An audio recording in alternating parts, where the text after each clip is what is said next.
अच्छा, हमने कल अपना जो first step of glycolysis discuss किया था।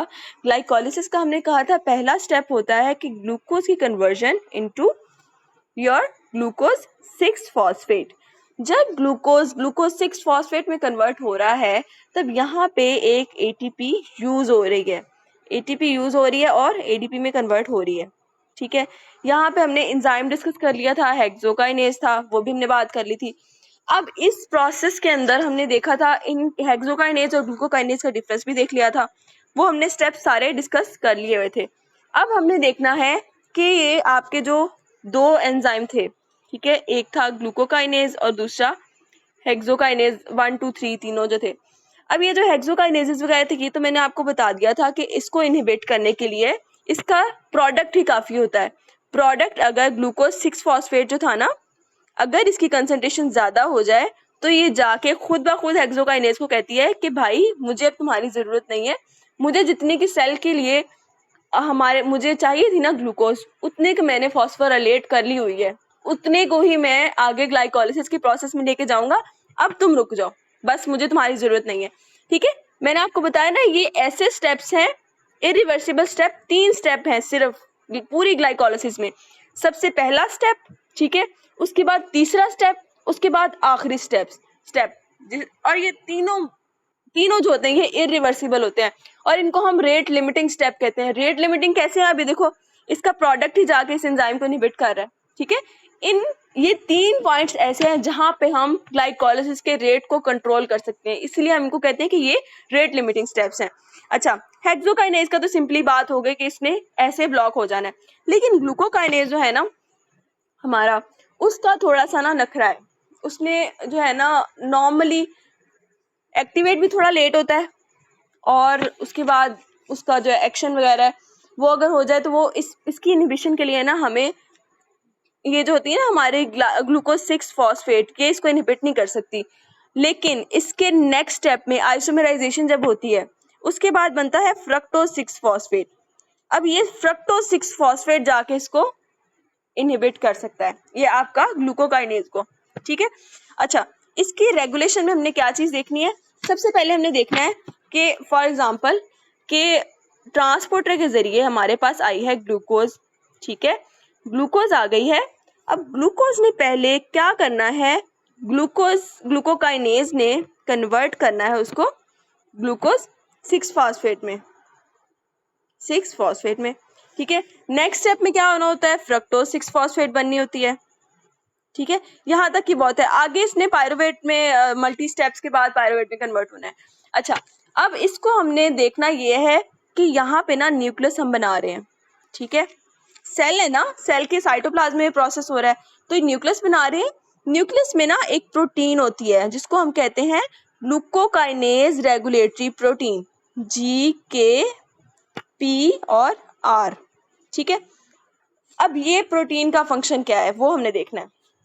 इस प्रोटीन ने क्या करना है, जब बॉडी के अंदर ग्लूकोज की कंसंट्रेशन ज्यादा हो गई है, क्योंकि मैंने बताया ग्लूकोकाइनेज एक्टिवेट ही तब होता है जब ग्लूकोज ज्यादा आता है, ग्लूकोज का लेवल एलिवेट हुआ होता है, थ्रेशोल्ड से एक्सीड किया हुआ होता है, तब इसका लेवल अगर ज्यादा हुआ है, इसने क्या करना है, ये आपका जो ग्लूकोकाइनेज है ना, नॉर्मली क्या होता है इसके साथ बाइंड किया हुआ होता है, ये ग्लूकोकाइनेज रेगुलेटरी प्रोटीन है ना, इसके साथ बाइंड किया हुआ है आपका ग्लूकोकाइनेज।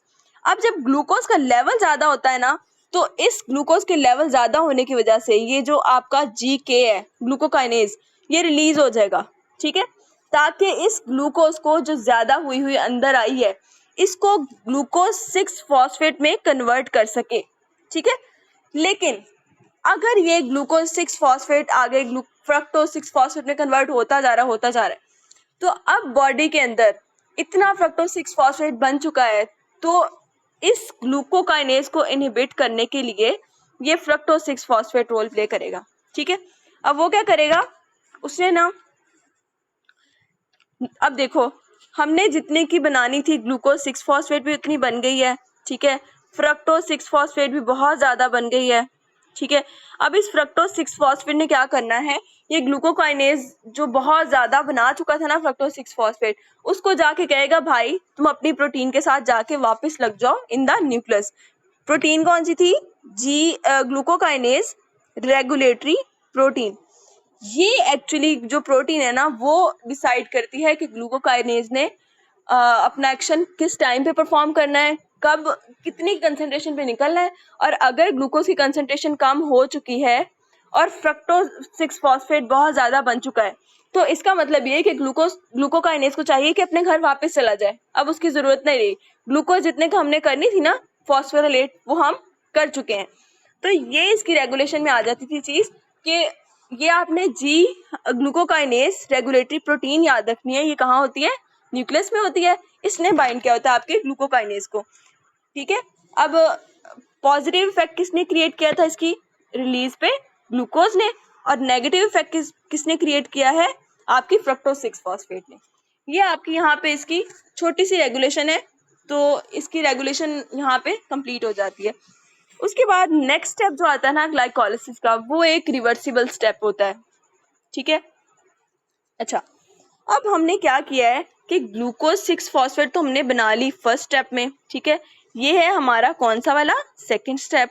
और मैंने आपको बताया है कि टोटल पूरी ग्लाइकोलिसिस में 3 स्टेप्स हैं जो कि इरिवर्सिबल हैं, और वो तीनों ही आपके रेट लिमिटिंग स्टेप हैं। उन स्टेप्स के ऊपर हम ग्लाइकोलिसिस को स्टॉप करवा सकते हैं।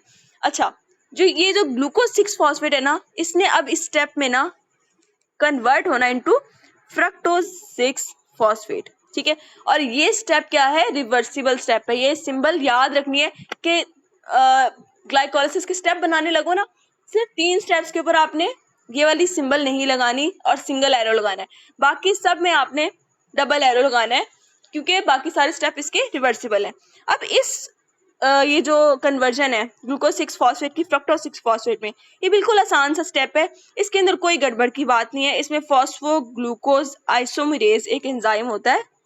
फॉस्फोग्लूकोज आइसोमेरेज एक एंजाइम होता है। उसने क्या करना, आइसोमेरेज मतलब फॉर्म ही चेंज किया ना, ग्लूकोज से फ्रक्टोज, कार्बन भी सेम है, हाइड्रोजन भी सेम है, लेकिन फर्क कहाँ आया है? उसकी अरेंजमेंट में फर्क आया है, बस, और कुछ भी नहीं होना इसमें, ठीक है। ये जस्ट फॉर्म चेंज हुई है। और ये this step is not the rate limiting step because this process is reversible. This step is reversible. अब हमारे यहाँ पे 2 स्टेप्स कंप्लीट हो जाते हैं। पहला हमारा रेट लिमिटिंग था, इसीलिए हमने उसकी रेगुलेशन पढ़ी। ये बात याद रखना, रेट लिमिटिंग स्टेप्स जो होते हैं ना, सिर्फ हम उन्हीं की रेगुलेशन पढ़ते हैं, बाकी हर स्टेप की रेगुलेशन जरूरी नहीं होती, हर स्टेप की रेगुलेशन होती भी नहीं है, क्योंकि हम स्टॉप ही ग्लाइकोलिसिस को उन 3 स्टेप्स पे कर सकते हैं। अच्छा, यहाँ पे हमारा दूसरा स्टेप भी कंप्लीट हो जाता है। ये बिल्कुल आसान सा था। लेकिन जो अगला स्टेप तीसरा आता है, तीसरा स्टेप थोड़ा सा घटिया है, घुमाने वाला है बहुत, इसलिए मुझे आपकी कंप्लीट कंसंट्रेशन चाहिए, ठीक है। तीसरे स्टेप में क्या होना है? ये फ्रक्टोज 6 फॉस्फेट तो बड़ी आसानी से बन गया था, ठीक है, फ्रक्टोज 6 फॉस्फेट। लेकिन अब फ्रक्टोज 6 फॉस्फेट कहता है भाई मेरा अकेले गुजारा नहीं होता, एक फॉस्फेट से गुजारा नहीं होता, मुझे एक और फॉस्फेट ला के दो। अब मैंने आपको नजर आ रहा है कि मैंने यहाँ पे सिंगल एरो लगाया है। इसका मतलब ये भी स्टेप ऐसा है कि जो कि रेट लिमिटिंग है, हम इसको इस स्टेप पे भी रोक सकते हैं, ठीक है, स्टॉप कर सकते हैं ग्लाइकोलिसिस को। किस किस चीज के जरिए, वो हम देखते हैं। अच्छा, इस स्टेप में ऑब्वियसली फ्रक्टोज 6 फॉस्फेट के पास एक फॉस्फेट तो पहले से था, जो कि किससे लेके आया हुआ था? फर्स्ट स्टेप में, वो भी एटीपी से लाया हुआ था। अब इसने क्या बना देना है? फ्रक्टोज 1,6 बिस फॉस्फेट, ठीक है, बिस फॉस्फेट बनाना है। लेकिन अब ये बिस फॉस्फेट बनाना कोई इतना आसान काम नहीं है। अब ये जो दूसरा फॉस्फेट ग्रुप है, ये भी इसने एटीपी से लिया हुआ है। मैंने आपको बताया ना, पहले और तीसरे स्टेप में एटीपी यूज हो रही है, जो कि आगे जाके हम उसको रीएस्टेब्लिश करेंगे या दोबारा रिफॉर्म करेंगे। ये देखते जाना, एटीपी यहाँ पे कंज्यूम हो रही है, नॉट फॉर्म, ठीक हो गया। अब यहाँ पे हमने एटीपी यूज कर ली, लेकिन अब हमने देखना क्या क्या है कि इस स्टेप को कौन कौन सी चीज लिमिट कर सकती है, कौन कौन सी चीज इसको रोक सकती है, कौन कौन सी चीज इसको बढ़ा सकती है। अच्छा, एक बात फौरन से जहन में रखना अभी से ही, ग्लाइकोलिसिस उस कंडीशन में होगी जब बॉडी के अंदर ग्लूकोज बढ़ा हुआ है, ठीक है, बॉडी वेल फेड स्टेट में है, उस वक्त हम ऐसे फैक्टर्स अप्लाई करेंगे जो कि ग्लाइकोलिसिस को प्रमोट करें और उस ग्लूकोज को तोड़ें।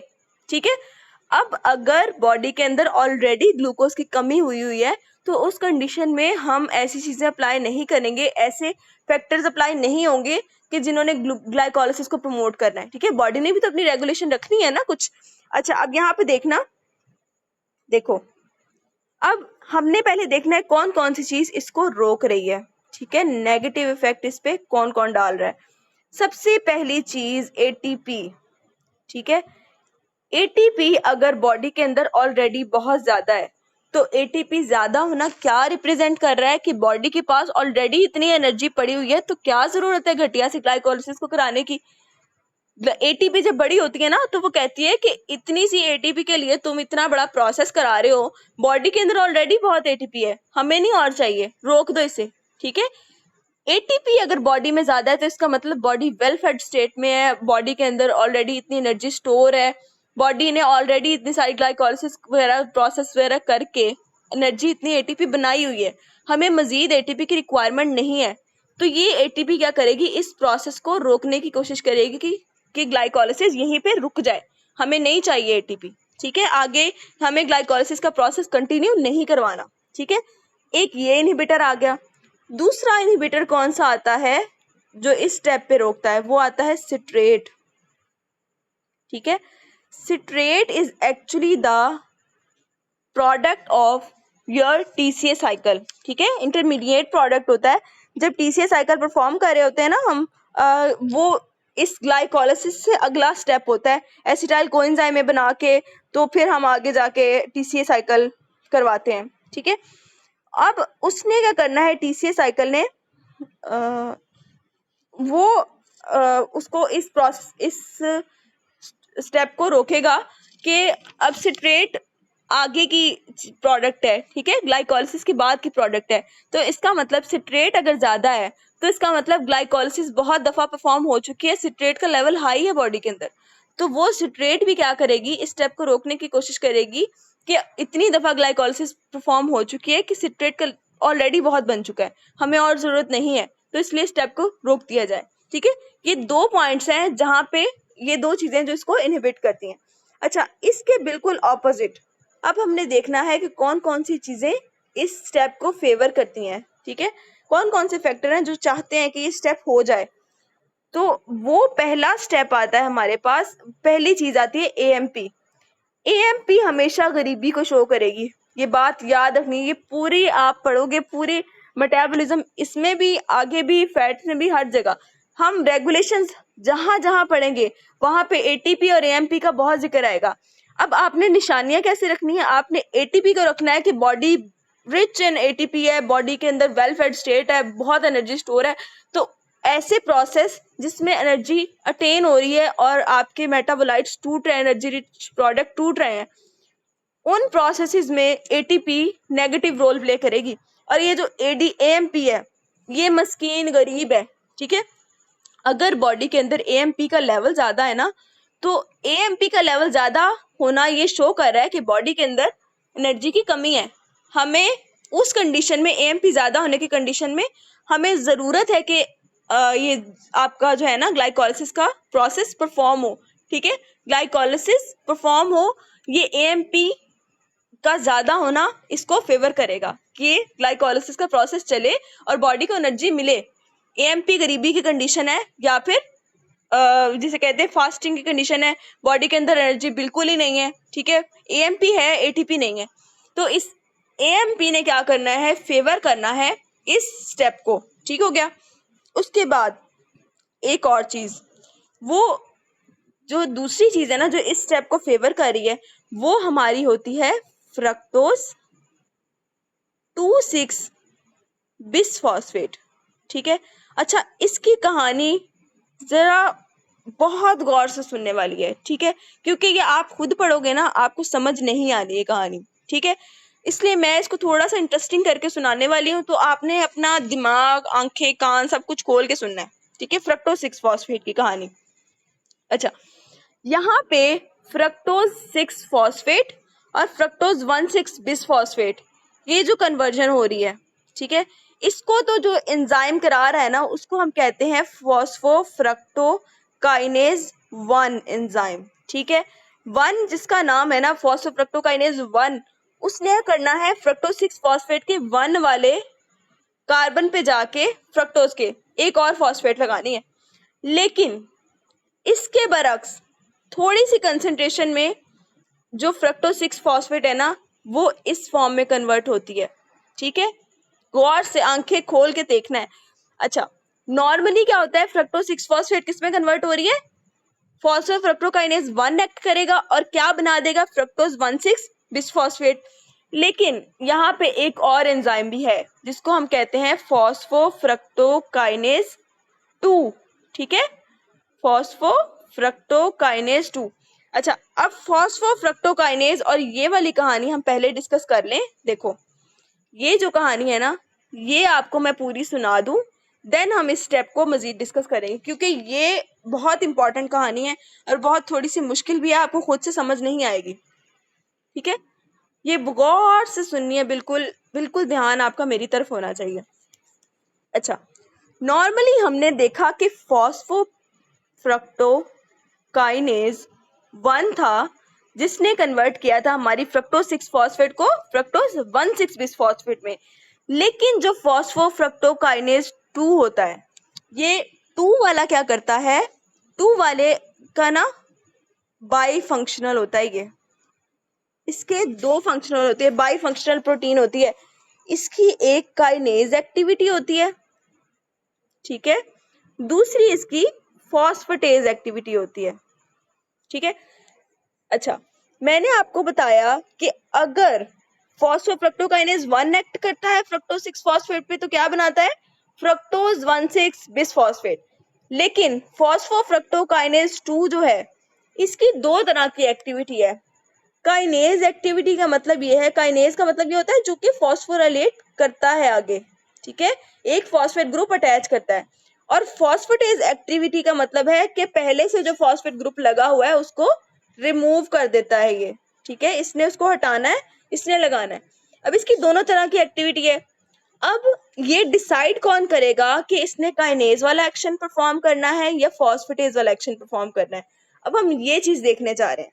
अच्छा, एक बात सुन लो कि फॉस्फोफ्रक्टोकाइनेज अगर अपनी काइनेज डोमेन एक्टिव करता है, ठीक है, तो इसका मतलब इसने फ्रक्टोज 6 फॉस्फेट को, फ्रक्टोज 6 फॉस्फेट थी ना जो, उसको कन्वर्ट करना है इनटू फ्रक्टोज 2,6 बिसफॉस्फेट में, ठीक है, अगर ये अपनी काइनेज डोमेन एक्टिवेट करता है।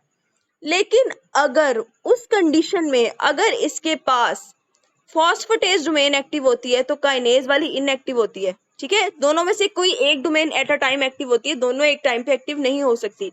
अगर फॉस्फेटेज डोमेन इसकी एक्टिव है तो इस फॉस्फेटेज डोमेन ने क्या करना है, ये जो आपका फ्रक्टोज 2,6 बिसफॉस्फेट बना हुआ है ना इसको तोड़ना है और कन्वर्ट कर देना है इसको फ्रक्टोज 6 फॉस्फेट में, ठीक है, इसने इसकी इसमें कन्वर्जन करानी है, ठीक हो गया। ये एक जनरल बेसिक कॉन्सेप्ट है जो कि मैं आपको बताना चाहती थी इसकी दोनों एक्टिविटीज से रिलेटेड। अच्छा, अब हमने देखनी है इसकी डोमेन से रिलेटेड बात करनी है, जो इसकी डोमेन्स हैं वो कब कौन सी कैसे एक्टिवेट होगी, किस ऑर्गन में कैसे होगी।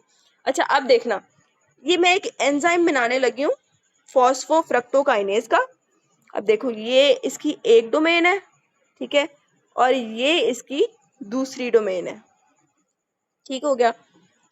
ये एक मिनट ऐसे और एक ये ऐसे, ठीक है, ये वाली डोमेन समझ लें काइनेज डोमेन है, ठीक है, और ये समझ लें इसकी फॉस्फेटेज डोमेन है।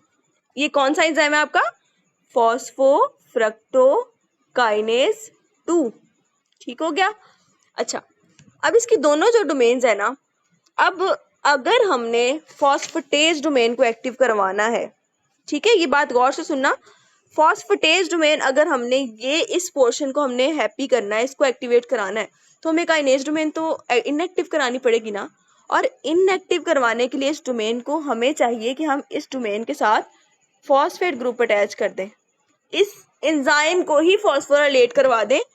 तब क्या होगा कि काइनेज डोमेन इसकी इनएक्टिव हो जाएगी और इसकी फॉस्फेटेज डोमेन एक्टिव हो जाएगी। और फॉस्फेटेज डोमेन ने क्या करना है कि 2,6 बिसफॉस्फेट जो पहले से बना हुआ है ना, उसको तोड़ना शुरू कर देना है। ठीक है, तोड़ना शुरू कर देना है। तो इसका मतलब फ्रक्टोज 2,6 बिसफॉस्फेट को कम करने के लिए कौन सी डोमेन होती है? फ्रक्टोज इसकी काइनेज डोमेन होती है। अच्छा, और अगर हम इसके गेज से ये फॉस्फेट ग्रुप हटा दें तो कौन सी डोमेन एक्टिव होगी? इसकी काइनेज डोमेन इसकी नॉर्मली एक्टिव होगी। जो दूसरी डोमेन है वो इनएक्टिव हो जाएगी। ठीक है, एक टाइम पे एक डोमेन काम करेगी। अच्छा, अब इसको हमने ना कम देखना है कि लिवर में क्या होना है, कार्डिक में, हार्ट में क्या होना है, और स्केलेटल ये जो है स्केलेटन के ये जो मसल्स के अंदर ये जो PKF2 है, इसके अंदर कौन सी डोमेन कहाँ एक्टिव होगी, वो सुनो पहले। अच्छा, सबसे पहले हम बात करते हैं आपके लिवर की। ठीक है, सबसे पहले हम लिवर में देखते हैं। लिवर के अंदर ना क्या होता है कि आपकी, एक मिनट, हाँ, लिवर के अंदर एक आइसोएंजाइम होता है for phosphorylation of PFK2। Liver के अंदर पता क्या होता है, लिवर के अंदर जो आइसोएंजाइम होता है वो क्या करता है, इसकी जो काइनेज डोमेन है उसके साथ क्या करता है, फॉस्फेट ग्रुप को अटैच करवा के इस काइनेज डोमेन को इनएक्टिव करा देता है, और ये जो आपकी दूसरी डोमेन है ना फॉस्फेटेज वाली, इसको एक्टिव करवा देता है लिवर आइसोएंजाइम नॉर्मली। ठीक हो गया। और हार्ट के अंदर क्या होता है कि आपकी काइनेज डोमेन इनएक्टिव, ठीक है, और ये डोमेन एक्टिव। ठीक है, और स्केलेटल जो होती है उसको उन्होंने कहा है कि कोवेलेंटली रेगुलेटेड ही नहीं होती, उसकी बात ही नहीं करनी। ठीक हो गया। अच्छा, उसके बाद ये कि अगर बॉडी के, अब हमने देखना ये है कि आपकी वेल फेड स्टेट होने का क्या इफेक्ट पड़ता है इस पे। अगर बॉडी ने खाना बिल्कुल खाया हुआ है, ठीक है, तो उसका क्या इफेक्ट पड़ना है और फास्टिंग का क्या इफेक्ट पड़ना है वो हम देखने जा रहे हैं। अब देखो, अब ये कहानी बहुत गौर से सुनने वाली है। ये देखो, ये समझ लो सेल है, सेल की मेम्ब्रेन है, इसके ऊपर रिसेप्टर्स हैं। ठीक है, अब बॉडी है वेल फेड स्टेट में। वेल फेड स्टेट मतलब उसने खाना अच्छी तरह खाया हुआ है, तो इसका मतलब ये है उसकी बॉडी में तो ग्लूकोज का लेवल हाई होगा ना, बहुत ज्यादा उसका बॉडी के अंदर ग्लूकोज का लेवल हाई है। तो इसका मतलब ये है कि उस बंदी के अंदर या बंदे के अंदर इंसुलिन भी उतनी ही ज्यादा सिक्रीट होगी। इंसुलिन ज्यादा है और ग्लूकागॉन जो होगी वो कम होगी। अब अगर इंसुलिन ज्यादा होगी ना, इंसुलिन ने क्या करना है, GI वाला काम करना है। जी प्रोटीन्स आपने पढ़ी है ना, GS, जी स्टिमुलेटरी, जी इनहिबिटरी। अब GI वाला एक्शन इसने परफॉर्म करना है, और इसने क्या करना है, जब इंसुलिन आके अपने रिसेप्टर पे बाइंड करेगी तो इसने क्या करना है, उस सेल के अंदर एडिनाइलाइल साइक्लेज जो एंजाइम होता है ना, उसकी एक्टिविटी को रोकना शुरू कर देना है और CAMP का लेवल कम करवा देना है। ठीक है, CAMP जब कम होगा ना तो उसकी वजह से क्या होना है कि जो आपका प्रोटीन काइनेज ए है ना, प्रोटीन काइनेज ए एक एंजाइम होता है जिसने आपके जो अगले एंजाइम्स हैं जैसे फॉस्फोफ्रक्टो काइनेज 2 है, इसको फॉस्फोराइलेट करना था, इसकी काइनेज डोमेन को इनएक्टिव करना था। ठीक है, लेकिन अब ये खुद ही कम है, इसका अपना लेवल ही कम हो गया है अगर इंसुलिन ज्यादा है तो। ठीक है, अगर इंसुलिन ज्यादा है तो ये आपकी जो प्रोटीन काइनेज ए है ना, इसका लेवल कम हो जाएगा। और अगर जब प्रोटीन काइनेज ए का लेवल कम हो जाएगा तो इसका मतलब ये कि इसने तो जाके फॉस्फोराइलेट करना था आपका ये जो डोमेन वाला, ये देखो, वही हम पुराना अपना बना लेते हैं। ये देखो, PFK2 था ना, इसकी ये फॉस्फेटेज डोमेन थी, काइनेज डोमेन थी, ये फॉस्फेटेज डोमेन थी। अच्छा, इसने ये जो आपका PKA था, इसने क्या करना था, इसके साथ एक फॉस्फेट ग्रुप अटैच करा के इसकी काइनेज डोमेन को इनएक्टिव कर देना था ताकि फॉस्फेटेज वाला एक्शन परफॉर्म हो। लेकिन ये ऐसा नहीं कर सकता क्योंकि इसका लेवल हो गया है कम, क्योंकि CAMP है कम और आपकी इंसुलिन है ज्यादा। ठीक है, अब जब ये फॉस्फोराइलेट नहीं हो सकता तो इसका मतलब इसकी काइनेज डोमेन एक्टिव रहेगी। ठीक है, काइनेज डोमेन एक्टिव होगी और बॉडी के अंदर अब होगा क्या, वो देखो, इसको हम मिटाते हैं। काइनेज डोमेन एक्टिव है, अब ये बात याद रखना। और अब बॉडी के अंदर फ्रक्टोज 6 फॉस्फेट जो है ना, वो उसके ऊपर जब PF के 2 एंजाइम एक्ट करेगा ना, तो इसकी काइनेज डोमेन काम कर रही है। ठीक है, काइनेज डोमेन ने क्या करना है, फ्रक्टोज 2,6 बिसफॉस्फेट की फॉर्मेशन को प्रमोट कर देना है। ठीक हो गया। अब जब ये जो हमने नई बना ली है 2,6 बिसफॉस्फेट, इसका लेवल जब बढ़ेगा तो ये आपकी ग्लाइकोलिसिस को प्रमोट करेगा। ठीक है, अब ये बात समझ आई है कि कैसे प्रमोट कर रहा है कि आपकी वेल फेड स्टेट वाली कंडीशन है, मतलब ग्लूकोज बहुत हाई है, उसको तोड़ने की जरूरत है। ठीक है, उस कंडीशन में क्या हुआ था, मैं आपको स्टेप्स दोबारा रिवाइंड करा रही हूँ। बंदे ने खाना रज के खाया है, उसकी बॉडी में ग्लूकोज बहुत ज्यादा चली गई है। ठीक है, बहुत ज्यादा ग्लूकोज गई तो क्या हुआ, इंसुलिन का लेवल बढ़ गया और ग्लूकागॉन का कम हो गया। इंसुलिन का जब लेवल बढ़ेगा तो वो जी इनहिबिटरी वाला काम करेगा और जाके एडिनाइलाइल साइक्लेज को इनहिबिट करा देगा। जब वो इनहिबिट होगा तो आपकी CAMP कम बनेगी, और जब CAMP कम बनेगी तो उसने जाके प्रोटीन काइनेज A एंजाइम होता है, उसको उसके लेवल को कम कर देना है। अब प्रोटीन काइनेज ए ने नॉर्मली क्या करना था, आपका जो PKF2 है ना, उसको फॉस्फोराइलेट करके उसकी काइनेज डोमेन इनएक्टिव करनी थी। लेकिन जब वो उसको फॉस्फोराइलेट कर ही नहीं सका तो उसकी काइनेज डोमेन एक्टिव हो जाएगी और फ्रक्टोज 6 फॉस्फेट की कन्वर्जन शुरू कर देगी इनटू फ्रक्टोज 2,6 बिसफॉस्फेट में। अब देखो, हमने फाइनली फ्रक्टोज 2,6 बिसफॉस्फेट बना ही लिया है। तो अब हम इसका एक्शन भी पढ़ लेते हैं कि हमारे स्टेप के ऊपर इसका क्या इम्पैक्ट है। फ्रक्टोज 6 फॉस्फेट की कन्वर्जन जो ग्लाइकोलिसिस के स्टेप में थी, फ्रक्टोज 1,6 बिसफॉस्फेट में, उसके ऊपर मैंने बताया कि पॉजिटिव इफेक्ट डाल रहा है कौन, आपका फ्रक्टोज 2,6 बिसफॉस्फेट। ठीक है, और ये फ्रक्टोज 2,6 बिसफॉस्फेट हमने किस कंडीशन में बनाया है, वेल फेड स्टेट में इसका लेवल हमने राइज किया है। ठीक है, इसके बरक्स अगर बॉडी फास्टिंग की कंडीशन में है, अब हम वो डिस्कस कर लेते हैं, उसमें ये फ्रक्टोज 2,6 का लेवल कम हो जाएगा क्योंकि इसको फॉस्फेटेज डोमेन एक्टिव हो जाएगी। इस वेल फेड स्टेट में तो हमने कहा था ना कि इसकी काइनेज डोमेन एक्टिव हुई थी, जिसने इसको बनाया था।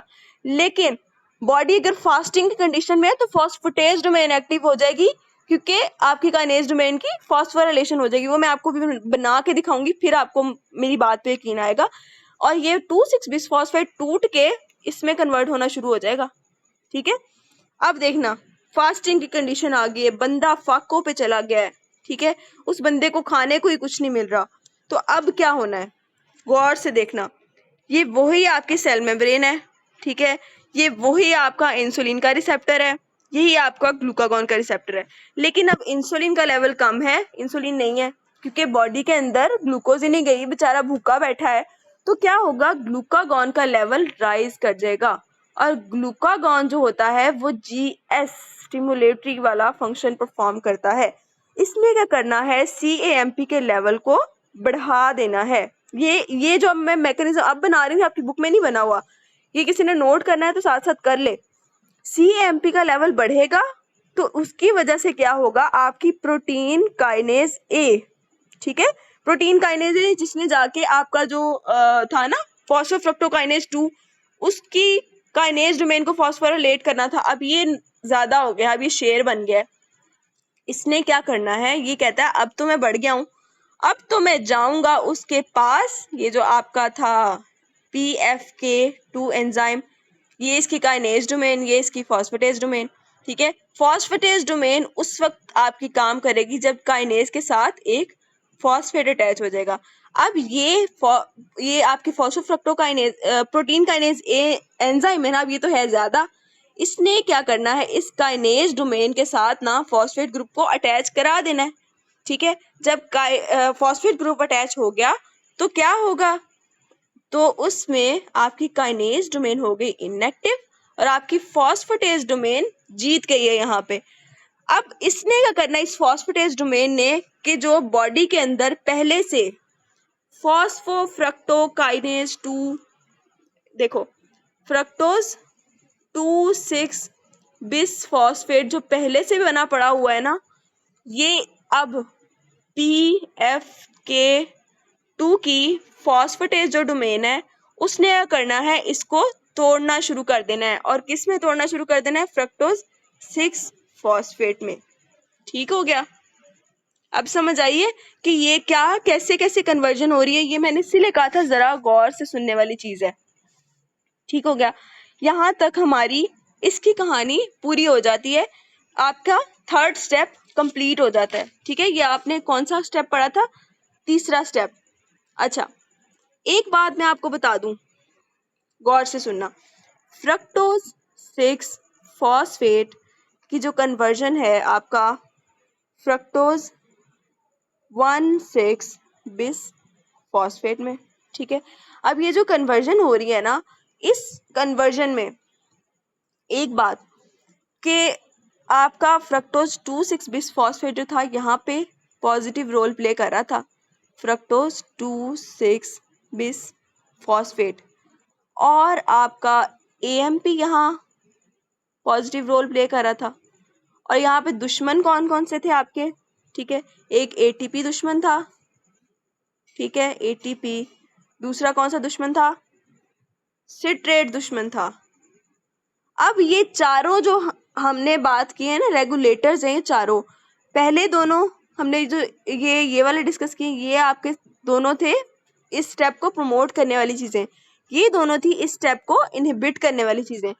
लेकिन इन केस ऑफ ग्लूकोनियोजेनेसिस, जिसमें हमने ग्लूकोज की फॉर्मेशन करानी होती है, उस प्रोसेस के अंदर ये दोनों जो है ना आपके इनहिबिटर्स और क्या कहते हैं एक्साइटेड, ये जो पॉजिटिव इम्पैक्ट डालने वाले और दूसरे इनहिबिटर्स, ये रिवर्स हो जाते हैं। फ्रक्टोज 2,6 फॉस्फेट यहाँ पे तो बड़ा हिमायती बन रहा है ना, ग्लूकोनियोजेनेसिस के अंदर ये नेगेटिव रोल प्ले करना शुरू कर देता है, और AMP भी ग्लूकोनियोजेनेसिस में नेगेटिव रोल प्ले करती है, और ये दोनों उसमें पॉजिटिव हो जाते हैं। ठीक है, इसीलिए मैं कह रही हूँ यहीं पे इन चारों फैक्टर्स को याद कर लो, क्योंकि यही चारों रिवर्स होने आपकी ग्लूकोनियोजेनेसिस में। ठीक हो गया? नेक्स्ट हमारा अब स्टेप आता है, फ्रक्टोज 1,6 बिसफॉस्फेट बन गई है, अब हमने इसको तोड़ना है।